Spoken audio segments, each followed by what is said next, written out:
और खेलते खेलते अचानक ऐसी टोल मारी, गेंद गई अपना में। अब श्री दामा बोले महाराज को गेंद है। भगवान बोले अरे कितनी गेंद लोगे, चलो घर में दे दो। अरे बोले मुझे वही गेंद चाहिए, ये भगवान की प्रेरणा है। बोले महाराज मुझे वही गेंद चाहिए। आज भगवान कदम के पेड़ पर चढ़े और चढ़ करके छलांग लगा दी, यमुना में कूद पड़े, अंदर प्रवेश किए।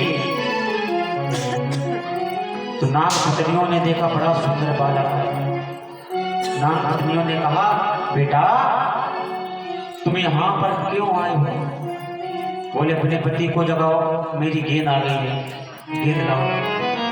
बोले आप यहाँ से चले जाओ, अगर जाग गया मेरा पति तो बड़ा गड़बड़ हो जाएगा महाराज, क्योंकि आप देखने में बड़े सुंदर लग रहे ऐसे पुत्र को जिस जननी ने जन्म दिया, अगर कुछ हो गया तो जननी का क्या होगा?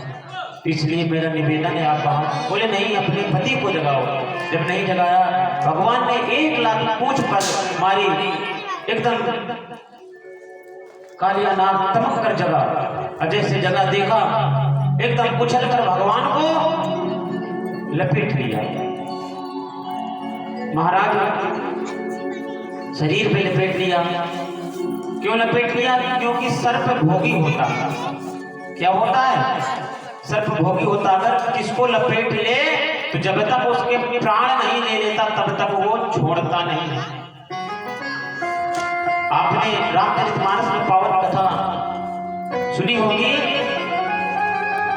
कि भगवान राम को मेघनाथ ने नाग फांस में बांधा था। तब गरुड़ जी आकर के नाग फांस से मुक्त किए। तो गरुड़ जी ने सोचा कि मैंने इनको मुक्त किया, अहंकार आ गया था। आज गरुड़ का अहंकार समाप्त करने के लिए महाराज मानो की ये दिखाया।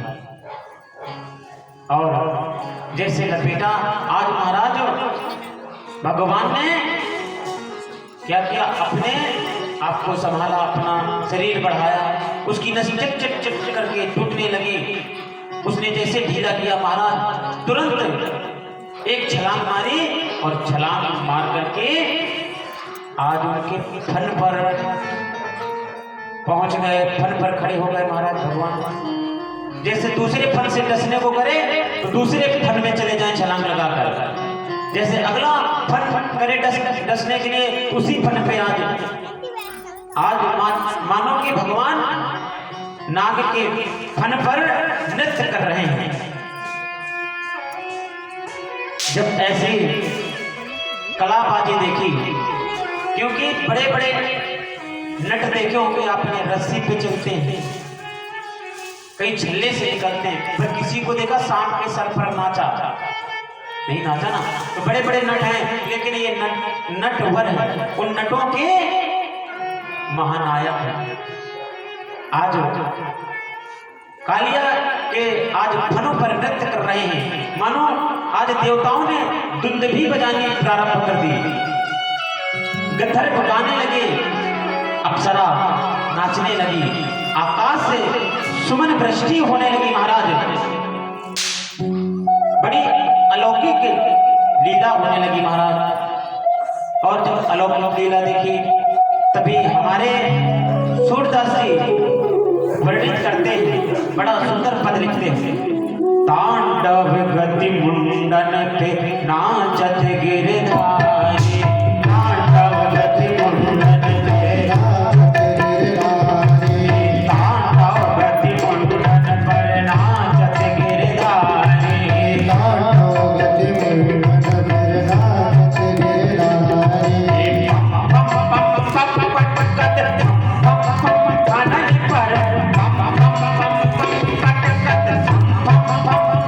पर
देखते ही देखते नाग रक्त रंजित हो गया।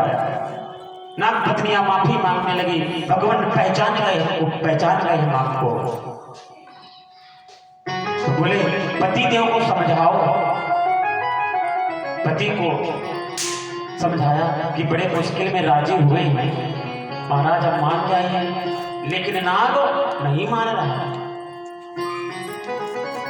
तब नाग बोला महाराज ये बताइए जन्म हमको किसने दिया? बोला हमने। तो बताइए स्वभाव